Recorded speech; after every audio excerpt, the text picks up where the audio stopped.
Welcome. My name is James Snapp Jr., and today I am reviewing the first episode of a program called Bible Secrets Revealed, which was broadcast on November 13th, 2013 on the History Channel. The episode was called Lost in Translation. It began with the claim that a variety of historical and theological perspectives were represented in the program. In case anyone wonders about this spectrum of theological perspectives of the main contributors to the program, here they are. Dr. Robert Cargill is currently an agnostic. Dr. Francesco Stavrakopoulos is an atheist. Dr. Bart Ehrman is an agnostic. He believes that Jesus was a false prophet who expected the end of the world to occur in the 1st century. Dr. Reza Aslan is an Islamic historian. He believes that Jesus was plotting a violent revolution against the Romans. He has also stated that Jesus was a socialist. Dr. Candida Moss agreed with Dr. Aslan that Jesus was a socialist. She also believes that there is very little evidence that Christians were persecuted by the Romans. The narrator's first question was, has the Bible been translated, edited, and even censored so many times that its original stories have been compromised by time? Now, it's generally a good thing to investigate the background of the Bible, and investigating involves questioning, but the narrator's questions throughout this program seem more like accusations phrased as questions. Like when I ask, were the narrator's questions selected, designed, and even inflected so many times in order to insinuate that the Bible is unreliable? Now, early in the show, Dr. Aslan made a claim that when we talk about Scripture, we're not talking about verifiable dates and events. That is only partly true. There are parables, there are parables and poetry in the Bible, but a lot of events in the Bible and the time when they occurred can be verified by archaeological evidence. And the biblical authors themselves sometimes cite specific dates, such as in the Gospel of Luke, chapter 3. Dr. Cargill followed up on Dr. Aslan's comment by saying that the Bible is basically anonymous. But that is only partly true. Some Old Testament books plainly identify their authors. The names of all 12 minor prophets in the Old Testament appear at the beginnings of their books. About 5 minutes into the program, we meet archaeologist Dr. Robert Mullins, who stated that in Genesis chapter 5, verse 2, the word Adam, or Hebrew Adam, means the entire human race, not a single individual. And you might already have seen Dr. Mullins in Ancient Aliens, which is another Prometheus entertainment show. In case you're wondering if Kevin Burns, the executive producer of Ancient Aliens, is also the executive producer of Bible Secrets Revealed, the answer is yes. Now, when someone casually reads Genesis chapter 5, verse 2 in the King James Version, it may indeed seem as if Adam and Eve were both named Adam. What we're looking at here is a transliteration. The translators probably resorted to a transliteration, in other words, putting the Hebrew word just into English letters. But they probably resorted to a transliteration in order to avoid putting too fine a line on the interpretation of this term. The context in Genesis 5 indicates the limits of the meaning of Adam go beyond what would be implied by representing it as the entire human race. In the next 3 verses, Adam lives, Adam reproduces, Adam names his son Seth, and Adam dies. The entire human race does not reproduce or name its son Seth, and the entire human race does not die in the course of the passage. So a strong case can be made for retaining the transliteration, and when the question comes up, what does this mean? That's when the preacher or the teacher or the commentator should speak up and explain the nuance involved. Plus, it's not as if the less literal rendering proposed by Dr. Mullins is anything new. Not only was it adopted in several recent translations, but even in the 1530 Tyndale Bible. In Genesis 5:2, Adam was translated as man. Next, the program moves along to 1 Samuel, to the account of the duel between David and Goliath.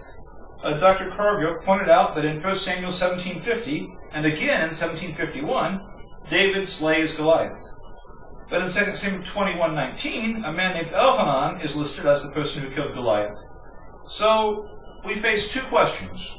How is it that David slew Goliath twice, and who really killed Goliath? Well, the first question projects a level of technical precision upon the text that it was not intended to have. If a murderer gave someone a fatal dose of poison, and then as the victim was gasping for breath, the murderer pushed him off a cliff, and then he shot him as he was falling, at what point does the act of slaying occur? When does it begin, and when does it end? Well, in ancient Hebrew, if somebody said that a person was slain after he received a fatal blow, even if a second blow removed all doubt that he was dead, no one would argue the point. The answer to the question, who killed Goliath, is not that the story is a historical mistake. When we look into 2 Samuel 21:15 and 1 Chronicles chapter 20, verses 4 through 5, we see that Elhanan fought the Philistines when David was an older man. Much older. What David did and what Elhanan did were two different events that were decades apart. Just look at the context. What we're dealing with here are scribal mistakes. It is extremely clear from 1 Samuel chapter 17 that David killed Goliath. 1 Chronicles chapter 20 verse 5 says that Elhanan, the son of Jair, killed Lami, the brother of Goliath. And 2 Samuel 21:19 says that Elhanan, the son of Jair, Oregon, killed Goliath. How do we resolve this? The explanation given in the NET, the New English Translation, is instructive. The Chronicles text, it says, has misread Bethlehemite as the accusative sign followed by a proper name. Meanwhile, the Samuel text misread the word for brother as the accusative sign, thereby giving the impression that Elhanan, not David, killed Goliath. Thus, in all probability, the original text read, Elhanan, son of Jair the Bethlehemite, killed the brother of Goliath. So it's somewhat technical, and it involves Hebrew and that sort of thing, but the situation is not that someone attributed David's victory over Goliath to Elhanan, or Elhanan's victory over Goliath's brother to David, or that Goliath got better. The whole question is settled by an accurate reconstruction of the original Hebrew text. The next question that was raised was, why was the New Testament written in Greek? Dr. Stavrakopoulos said that the authors were going to get more money by writing in Greek, and that they were not interested in how many Jewish people became Christians. She said they want Romans with money. Well, the insinuation that the authors of the New Testament wrote in Greek due to a financial motive is nonsense. They wrote Greek because Greek was the language in which they could write and which their readers could read. In addition, the Gospel of Matthew is designed for Jewish readers. The book of Acts states that Paul made special efforts to evangelize Jewish communities. And the early writer Papias mentions that Matthew wrote down Jesus' sayings in the Hebrew language. The suggestion that the Christian use of Greek was financially driven was some kind of snub against Jewish people, when Jewish people were also speaking and writing in Greek and were routinely using a Greek translation of the Old Testament, is baseless. But that's a small exaggeration compared to the next insinuation. After viewers were introduced to the Emperor Constantine, who legalized Christianity in the early 300s, the narrator asked, "An emperor? Authoring the Bible?" And at this point, I have to ask, did Kevin Burns take this subject seriously? Constantine did not write the Bible. Constantine was not baptized until shortly before his death. When we look at the early New Testament papyri, such as Papyrus 45, Papyrus 46, 66, and 75, we are looking at manuscripts that were made before Constantine was even born. The idea that Constantine was the author of a single word of the Bible is preposterous. The program's second segment focused on the stories about Jesus' birth in the Gospels of Matthew and Luke. Dr. Aslan stated that the childhood nativity stories that we find in Matthew and Luke are full fictions. That's interesting, coming from someone who calls himself a Muslim, because the Quran in Surah 19 summarizes some of the same events that are in the nativity stories in Luke. How does something that's fiction in the Gospels become truthful in the Quran? Next, the program targeted the translation of the Hebrew word Alma as virgin in Isaiah 7:14. The show used some graphics that were made to look like quotations directly from a Bible. I won't explore every aspect of this question today.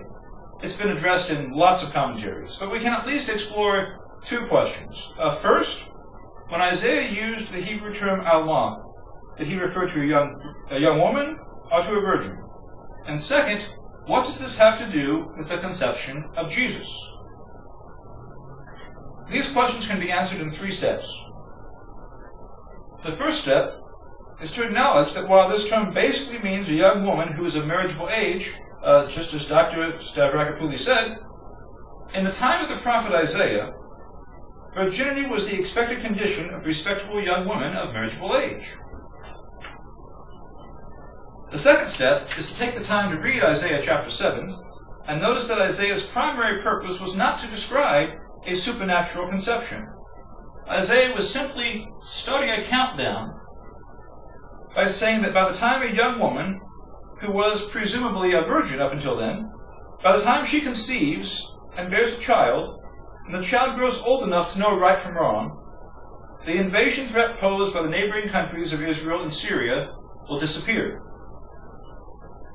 The third step is to see that there's nothing in Isaiah 7 that would naturally make anyone in the first century think that Isaiah's words applied to Jesus.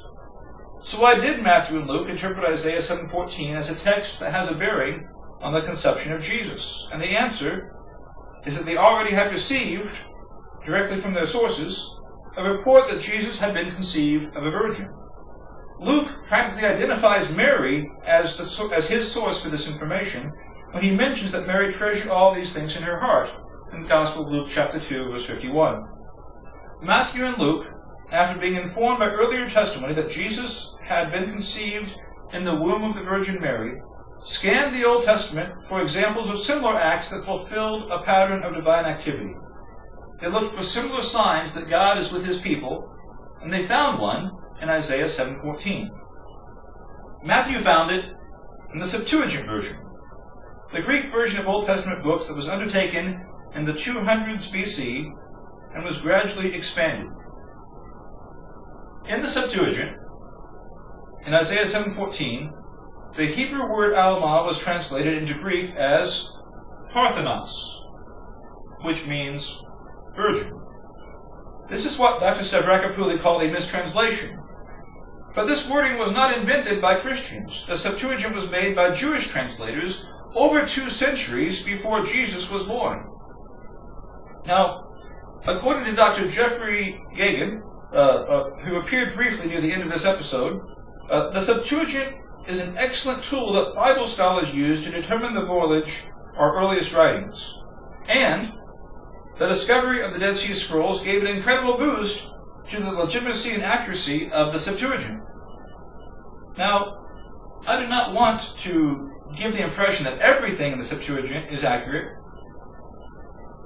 but if the narrator had repeated those statements, this segment of the episode could have had a lot more balance. It would have conveyed a completely different impression.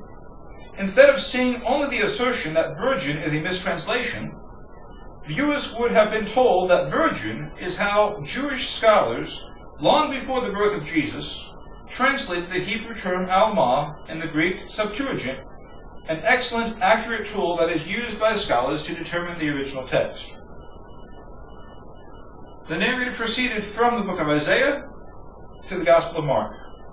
The narrator raised a question about the reliability of the stories of Jesus, but in the interview that followed, the only controversy was about how to translate one phrase in Mark 2:28. Once again, a misleading graphic was used. It made it seem as if it's normal for Bible translations to replace the term Son of God with Jesus, but that's not true. Nor is it true that in the Gospels, Son of Man means a dude. Dr. Carville and Dr. Ehrman encouraged the interpretation that when Jesus used the phrase Son of Man, he meant human beings in general. But if Mark had wanted to convey that idea, why not just record the saying as, Man is Lord of the Sabbath?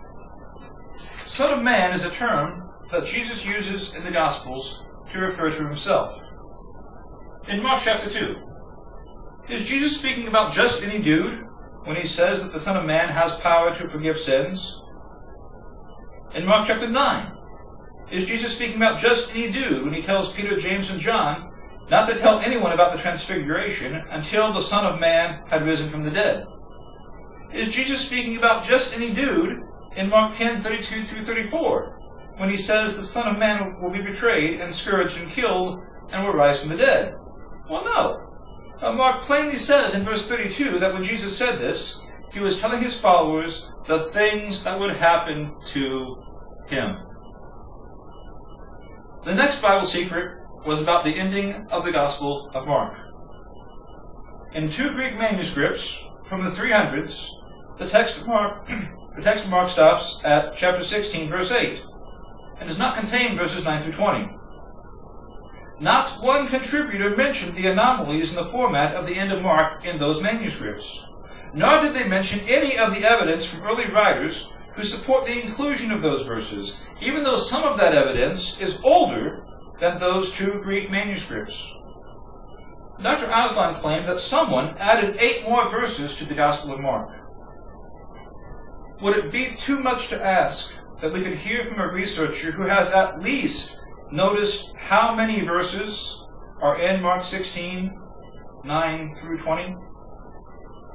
Did any one of the contributors reveal that the inclusion of Mark 16, 9 through 20 is supported by Codex Alexandrinus, and Codex Washingtoniensis, and Codex Bezae, and by over 1,600 other Greek manuscripts? No. They kept that Bible secret a secret. I have investigated this subject, and not only have I concluded that lots of commentators, including Bruce Metzger, have spread false claims about these verses, but I also believe that these 12 verses belong in the text. But even if a person prefers the text in two Greek manuscripts from the 300s, instead of the text supported by evidence from the 100s, it's clear from Mark chapter 16, verse 6, that, lost my place, that the teaching that Jesus arose from the dead is not the consequence of a missing page. In that verse, the woman who visited the empty tomb are told, "You seek Jesus of Nazareth, who was crucified. He is risen. He is not here. Behold the place where they laid him." The next Bible secret involved John 7:53 through 8:11.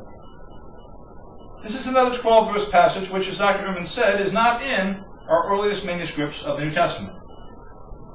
What Dr. Ehrman kept secret, and what is never mentioned in this episode, is that in almost 1,400 Greek manuscripts these verses are included, and that Jerome, in the late 300s, said that he had found many manuscripts, both Greek and Latin, that contained this passage.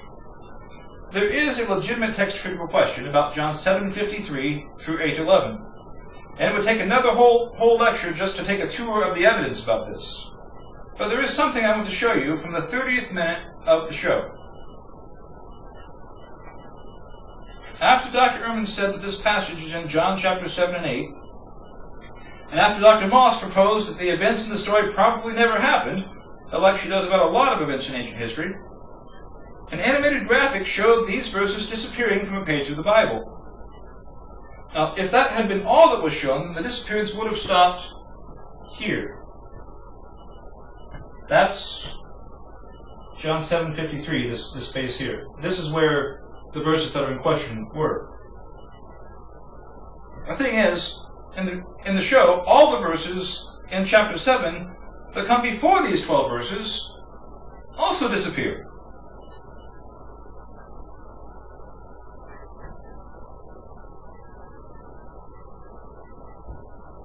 Cue the narrator. Does this display of the complete disappearance of John chapter 7 show that the people who made this program intended to deceive their viewers? Or does it demonstrate that they did not possess basic familiarity with the text? The last 15 minutes of the program focused mainly on misinterpretations of the Bible. The accuracy of the text itself was not much challenged. But this portion did have a few interesting moments. One of them came when Dr. Aslan asked, why is it that 5,000 years after these stories were written, we still read them, we still believe in them? Now, his question is problematic in two ways. First, Dr. Aslan clearly does not believe the Bible. He's not a Christian. He said that the Bible stories about the birth of Jesus are full fictions. And second, what was meant by 5,000 years after these stories were written? The New Testament was written less than 2,000 years ago. All of the Old Testament books were written after 1,500 BC. Dr. Aslan's description of basic Bible chronology is remarkably inaccurate. It's off by at least 1,500 years. If he can't get that right, why is he on the show? Now, there were a few other mix-ups in the program that I have not mentioned, but I want to move along and share some final thoughts about the show.